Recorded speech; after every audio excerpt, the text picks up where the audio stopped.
Assalamualaikum warahmatullahi wabarakatuh.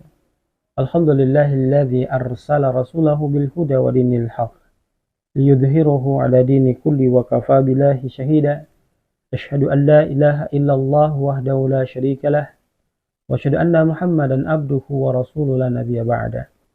Hadirin kaum muslimin wal muslimat, jamaah TV dakwah Al-Asri yang sama berbahagia, para orang baik dimanapun Anda berada, semoga selalu senantiasa dirahmati dan diberkahi oleh Allah Subhanahu wa Ta'ala. Segala puji bagi Allah, Rabb yang telah memberikan kita nikmat yang besar untuk bersama-sama berkumpul dalam rangka memahamkan diri kita terhadap agama kita. Mudah-mudahan pemahaman itu akan mengantarkan diri kita menuju ke tempat yang mulia di sisi Allah Subhanahu wa Ta'ala, yakni masuk surganya Allah Subhanahu wa Ta'ala. Salawat dan salam kita aturkan kepada junjungan kita, manusia mulia, manusia pilihan, manusia hebat, yang patut kita jadikan sebagai contoh suri teladan bagi diri kita.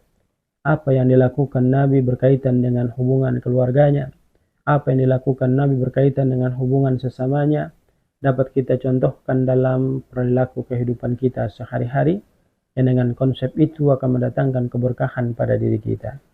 Hadirin kaum muslimin wa jumratal mu'minin, jamaah TV dakwah Al-Asri yang berbahagia, orang baik dimanapun Anda berada.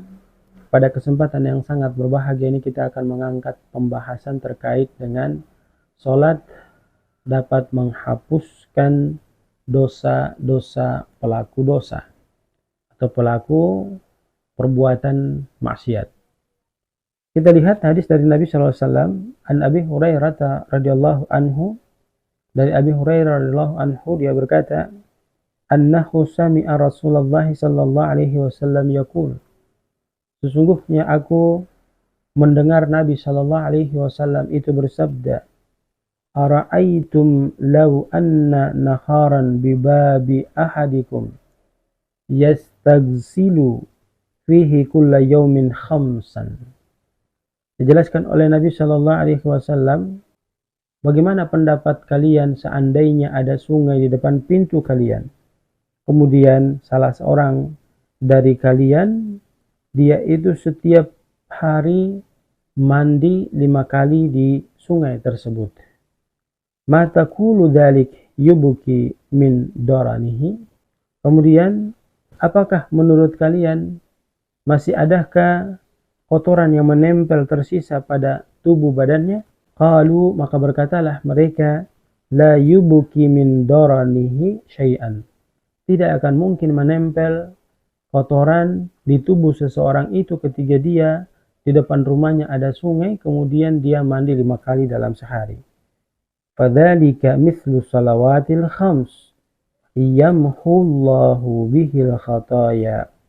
Itulah perumpamaan orang yang ketiga dia melaksanakan ibadah sholat 5 waktu dalam sehari semalam, maka kondisi pelaksanaan ibadah sholatnya itu dalam 5 waktu sehari semalam menghapuskan dosa-dosanya. Hadirin kaum muslimin jamaah sama dirahmati dan dimuliakan Allah, berita terbaik, berita terbagus yang baru saja kita dengarkan, bahwa sesungguhnya ketika kita istiqomah, kita konsisten dalam menjaga 5 waktu kita, maka sesungguhnya dengan melaksanakan 5 waktu itu akan menghapuskan dosa-dosa yang telah kita perbuat semasa kehidupan kita. Maka hadirin yang berbahagia, Rasul sallallahu alaihi wasallam memberikan penjelasan kepada kita sampai-sampai memberi perumpamaan sholat 5 waktu sehari semalam seperti 5 kali seseorang mandi yang dia itu memiliki rumah di depan pintunya ada sungai. Dengan kondisi demikian, maka mandi yang dia lakukan itu akan menghilangkan kotoran dari badannya.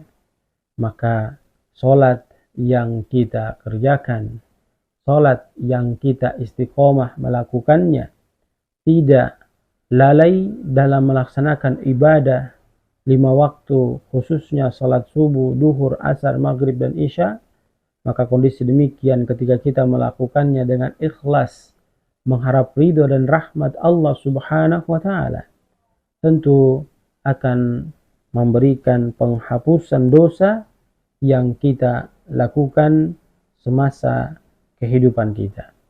Hadirin yang berbahagia, maka berita yang sangat luar biasa ini, kalaulah belum kita mampu untuk melakukannya, maka paksakan diri kita. Jangan biarkan diri kita untuk tidak melaksanakan ibadah sholat. Sebab dosa kita ini banyak.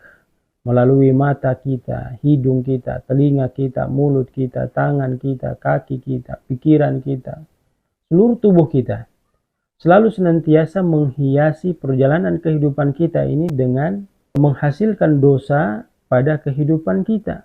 Sehingga untuk menghapuskan dosa-dosa yang kita dapati dalam perjalanan kehidupan kita melalui apa yang baru saja kita dengarkan, tidak ada cara lain selain kita menjaga ibadah sholat 5 waktu kita. Dan konsep itu insya Allah akan memberikan keberuntungan yang sangat besar bagi diri kita. Sebab pelaksanaan ibadah sholat, Nabi telah memberikan jaminan bahwa ketika kita mampu menjaganya, sholat itu akan menghapuskan dosa-dosa kita. Semoga Allah sekali lagi memberikan kekuatan, Allah memberikan hidayah-inayahnya kepada kita semua, agar bisa mampu untuk melaksanakan ibadah sholat 5 waktu dengan baik. Manakala kita belum sempurna melaksanakan ibadah sholat, maka paksakanlah diri kita untuk melaksanakan ibadah sholat 5 waktu itu, agar kita jadi terbiasa untuk melaksanakan ibadah sholat dengan mengharap ridho dan rahmat Allah Subhanahu wa Ta'ala. Dan semoga ini menjadi jembatan kebahagiaan kepada diri kita yang nantinya mengantarkan kita masuk berbondong-bondong menuju surganya Allah Subhanahu wa Ta'ala. Barakallahu fikum, jazakallahu khair. Subhanakallahumma bihamdika nashhadu an la ilaha illa anta nastaghfiruka wa natubu ilaik. Billahi taufiq wal hidayah. Assalamualaikum warahmatullahi wabarakatuh.